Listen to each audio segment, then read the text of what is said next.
Cette campagne de dépistage, elle s'adresse à tous les résidents stéphanois. Elle est organisée sur 14 sites répartis dans les quartiers de Saint-Étienne, entre 10h et 19h30 avec ou sans rendez-vous. Et en cette période de couvre-feu, vous pouvez tout à fait venir vous faire dépister au-delà de 18h.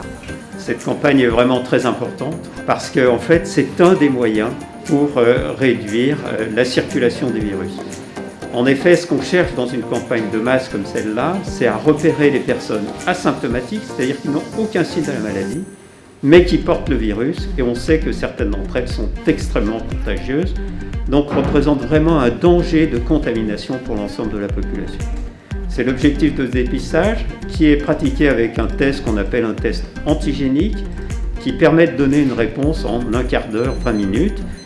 Et pendant ce quart d'heure d'attente, des étudiants ont accepté de participer à une action d'éducation, c'est-à-dire de rappeler les gestes barrières, de rappeler leur importance, parce qu'on sait très bien qu'on pourrait arrêter cette épidémie si tout le monde respectait les gestes barrières et limitait les contaminations.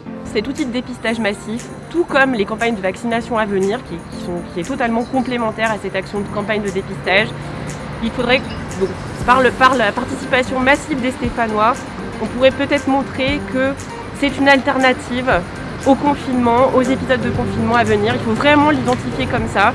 C'est en détectant des positifs lors des opérations de dépistage qu'on pourra casser les chaînes de transmission. Si jamais on est positif, accepter de s'isoler, de s'auto-isoler, c'est-à-dire de se mettre à l'écart de sa famille, de ses enfants, de ses amis, pendant 7 jours, pas très long, 7 jours. On voit le moins de monde possible, et si on voit quelqu'un, c'est bien sûr avec un masque.